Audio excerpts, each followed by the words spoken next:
अस्सलाम वालेकुम।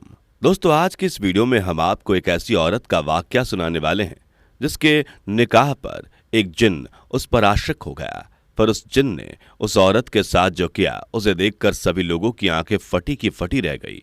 दोस्तों, यह वीडियो आपको हैरान कर देगी, इसलिए आपसे गुजारिश है कि इस वीडियो को आखिर तक जरूर देखते रहिएगा और वीडियो को लाइक करने के साथ ही चैनल को सब्सक्राइब जरूर कर दें। प्यारे दोस्तों, यह वाकया एक आलिम ने सुनाया है, हम उन्हीं की जुबानी आपको सुनाते हैं। वो आलिम बताते हैं कि मेरी जिंदगी में लेकिन यह वाकया कुछ ऐसा है, इसमें एक खुद औरत को भी उस जिन्न से इश्क था, बल्कि वह औरत अपने शौहर से बहुत ही ज्यादा नफरत करती थी और अपने शौहर को अपने करीब तक आने नहीं देती थी, मगर रात में बन्नी सबरी रहती थी। और मुझे इस बात का इल्म इस तरह से हुआ कि उसका घरवाला इस वाक्य को लेकर आया और कहने लगा। उसने कहा कि उसकी औरत उसके पास आने के लिए हरगिज तैयार नहीं है और मुझसे कहा कि आप कुछ ऐसा अमल करें कि वह जिन से दूर हो जाए, और मेरी धमकी काम कर गई। घर वाले इस बात पर मुतमईन थे कि घर के सारे काम बैठे बैठे हो जाते हैं, लेकिन वह कहते हैं कि हमारी नस्लें यानी औलादें नहीं हैं। आज शादी के 3 साल हो गए, वह जिन शादी से पहले भी उस औरत के साथ था। मैंने कहा मैं उसके आए बगैर कोई अमल नहीं कर सकता। आखिरकार बड़ी मुश्किल से उस औरत को मेरे पास ले आया गया और वह औरत गुमसुम होकर मेरे सामने बैठी रही। मैंने उससे कुछ सवाल किया तो वह जवाब नहीं दी। आखिर मैंने उसे धमकी दी कि अगर तूने मेरी किसी सवाल का जवाब नहीं दिया तो मैं फिर तेरे साथ ऐसा मामला करूंगा कि इस जिन को यह होगा कि मैं इस जिन को जला दूंगा। फिर मैंने उससे सवाल पूछा कि यह जिन तेरे पास कहाँ से आया। वो लड़की कहने लगी कि जब मैं 17 साल की थी तो उस वक्त मुझे महसूस हुआ कि मेरे बिस्तर में मेरे अलावा कोई और भी है और मेरे बदन पर हाथ फेर रहा है। मुझे डर और खौफ महसूस हुआ। मैंने अपनी वालिदा से पहले तो नहीं कहा, लेकिन आखिरकार मैंने कह दिया। मैंने वालिदा से कह दिया। उन्होंने कहा कि नहीं, तेरा वहम है, और मेरा हर काम खुद ब खुद होने लग गया। मैंने महसूस किया कि मेरे क्लास का होमवर्क करने में कोई मेरी मदद करता है। मेरा हर काम खुद ब खुद हो जाता है। मैं पानी की ख्वाहिश करती हूँ तो भरा हुआ गिलास मेरे सामने आ जाता है। बाज़ औक़ात लाइट जलाने और बुझाने की कोशिश करती हूँ तो दिल में ख्याल आता है तो मेरा काम हो जाता है। मुझे ऐसा होना शुरू हो गया कि कोई जिन मेरे साथ रहता है। पहले मुझे खौफ महसूस हुआ, लेकिन ये ऐसी चीज़ थी जो आहिस्ता आहिस्ता मेरे अंदर का खौफ ख़त्म होना शुरू हो गया। कि वक्त मेरे ऊपर ऐसा आया कि मुझे बेचैनी थी, अकेली बेकरारी। उस दिन रात का इंतज़ार होने लगा। जब मेरे काम खुद ब खुद नहीं होते थे तो मैं समझती थी कि वह जिन मेरे पास नहीं है, वह कहीं दूर चला गया है। नाजरीन, उस लड़की ने आलम साहब को मज़ीद सब कुछ बता दिया। उसने कहा कि मैं उससे बात करने लगी। मुझे सरसराहट हाथों में हवा के झोंकों की तरह इन बातों का जवाब मिलता रहता था, या मुझ पर उस जिन की तारीफ हो जाती है और मैं फिर उस जिन से बिल्कुल सामने बातें करती थी। वह इंसानी शक्ल में आता और इंसान की शक्ल में आने के बाद उसने मेरे साथ वह ताल्लुक़ कायम किया जो मैं जुबान पर नहीं ला सकती। यह सिलसिला चलता रहा और चलता रहा। मैंने बीएससी कर ली, उसके बाद मैंने एमएससी में एडमिशन लिया तो मेरे हर तरफ रिश्ते आने लगे। मुझे रिश्ते से खौफ आता था। मैं सोच रही थी कि मेरा शौहर कैसा होगा, बल्कि मेरी तो जिन से दोस्ती है, मेरा शौहर और कोई कैसे हो सकता है। जब रिश्ते की बात होती तो जिन भी घबराता और कहता मैंने तुम्हारे रिश्ता नहीं होने देना है।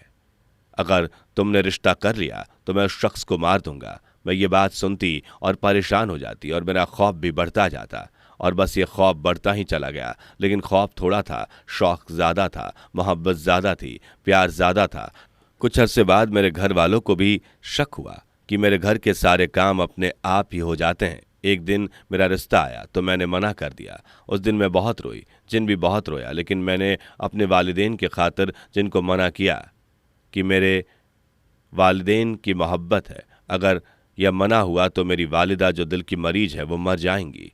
नाजरीन, वो लड़की बताती है कि मैंने जैसे तैसे करके इस बात पे उसे राजी कर लिया कि मैं उसकी बीवी हूँ, लेकिन मैं तुझसे जुदाई बर्दाश्त नहीं करूँगी। और उस दिन से लेकर आज तक साल साल गुजर गए, मेरे शोहर मेरे करीब नहीं आए, और अगर वह आना भी चाहते हैं तो जिन उसे आकर फ़ौरन रोक देता है या उसे किसी ऐसी तकलीफ़ या डर या बीमारी में मुब्तला कर देता है कि वह अपने आप ही दूर हो जाता है और उसे मेरी याद भी भूल जाती है। जबकि दास्तान उस लड़की ने बयान किया तो आलिम ने उस औरत से सवाल किया कि कितने साल तेरी शादी के हो गए, तुझे औलाद की चाहत नहीं हुई। जिस पर वो लड़की कहने लगी, बाज औकात मुझे ख्याल आता है कि मेरी औलाद नहीं है तो मैं जी भर के रोती हूँ और उसी वक्त जिन आता है और ऐसी बातों में बहलाता है, कुछ लाता है जिससे मैं एक पल पर सुकून पा लेती हूँ। आलिम साहब बताते हैं कि मैंने उसके बाद उस लड़की का इलाज शुरू कर दिया, उसे उस जिन के चंगुल से आज़ादी दिलवाई और उसका वह शौहर हंसी खुशी ज़िंदगी